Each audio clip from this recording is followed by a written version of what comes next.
Hey guys, welcome back to my channel. Thank you so much for watching. If you are new here and you don't know who I am, hello, my name is Dana. I am an artist and author of a watercolor book called Watercolor with Me in the Forest. This is Matilda. She likes to sit here and help me with my paintings. In this video, I'm going to be sharing 13 hacks and tips for watercolor painting. These are things that can make your watercolor journey a little bit easier. I'm going to share some things that you might not have known before, as well as things that have really helped me throughout my watercolor journey. You like art, I like art, let's be friends. You can subscribe to my channel by clicking on my little icon below. So without further ado, let's get into the video.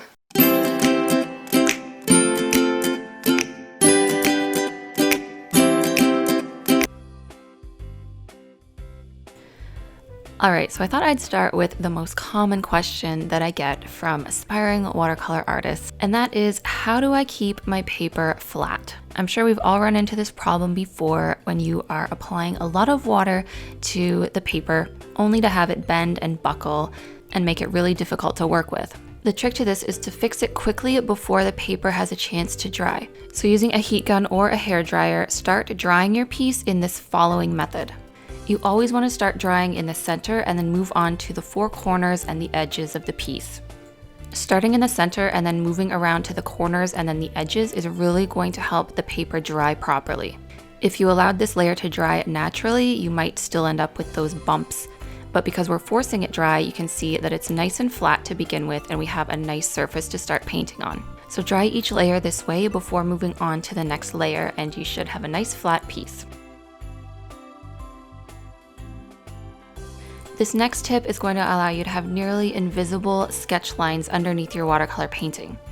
And it's actually a really simple one. All you have to do is use a colored pencil to match the background or the color of the piece that you're going to be painting.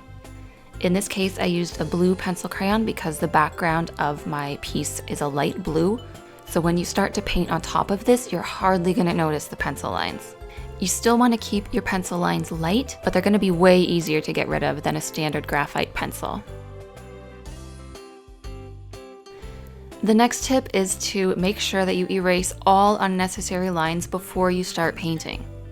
I know this might seem kind of like a no-brainer, but a lot of people miss this step. And then you end up with random pencil lines that kind of show through the paint, and it just doesn't look so good. So using an eraser, erase all of those lines that you will not need for the painting portion.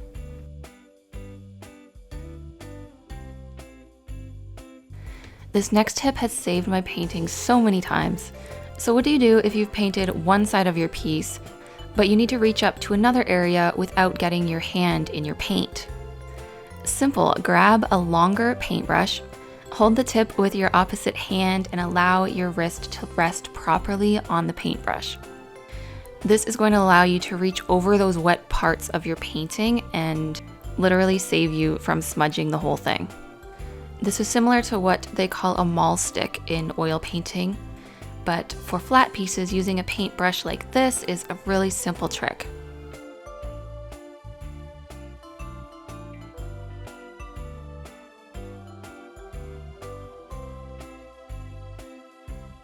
Removing tape can be a little bit scary because there's always a chance that you can rip your paper. But a super simple way to remove your tape is to just use a heat gun or a hairdryer and apply the heat underneath the tape as you pull it off. This is going to loosen the adhesive and allow it to come off nice and smoothly. Another tip is to always pull the tape away from your painting and not towards it. If you still have a problem with tape ripping your paper, another option is to just use washi tape. Washi tape is a little bit less adhesive than standard painter's tape or even masking tape. Because of this, it comes off so easily and it will never wreck your paper.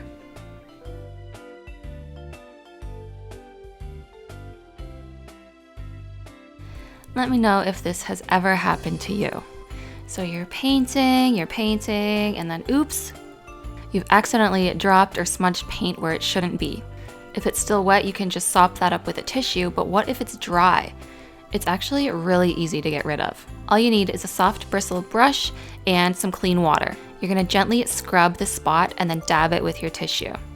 You might have to do this multiple times before it comes out. Just make sure to scrub lightly and soon the spot will be gone. So we talked about drying and flattening your paper in the very first tip, but this time I want to share a tip that has helped me if I've gone a little bit overboard with the water and the paint, or just used way too much water in the first place. Before you let this piece dry, you want to sop up any of the puddles. You can use a tissue for this, or you can also use a dry brush just to lift out any of those areas. So by drying your brush off on a paper towel first and then using it to lift off any of that excess water, it's going to prevent the paint from flying all over the place when you do dry it. And drying it using the same method that I shared already is going to make sure that all of those bumps and lumps are gone before you continue painting.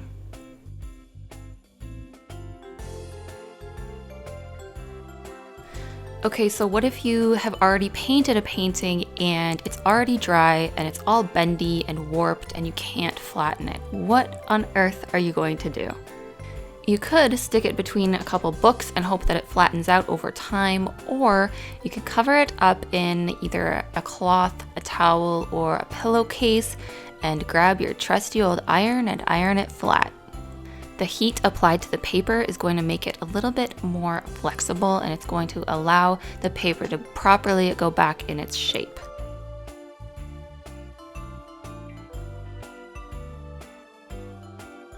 Something that I have been asked a few times from viewers watching my videos is, what is that board that I use behind my paintings? And a lot of the time it is simply the backing of a picture frame. You can also use a clipboard, but backings to picture frames are pretty widely available if you just look around your house, and they make for some pretty awesome sturdy boards to tape your paper to.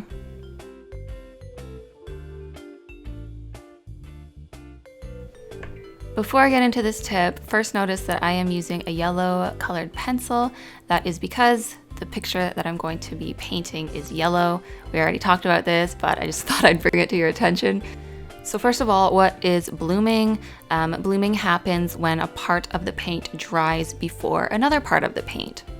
As you can see in the lemon that I'm painting on the left-hand side of the lemon is drying a lot quicker than the other side, and you can see an edge of blooming starting to form.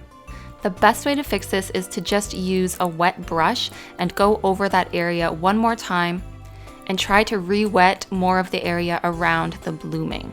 So if I need to re-wet the entire lemon, then so be it, but it's going to make sure that all of the paint in that object is of the same dampness. And because of that, it's all going to dry at the same time.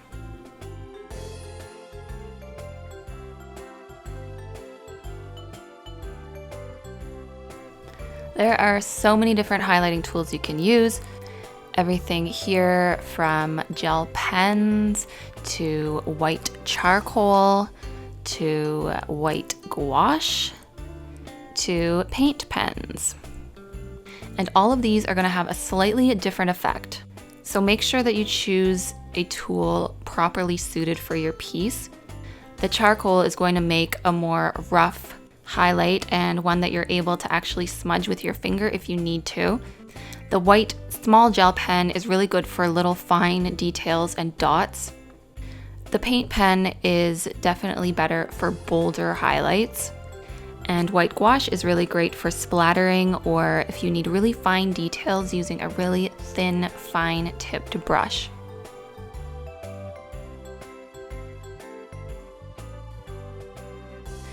So you've made your highlights and you think they're a little bit too bold.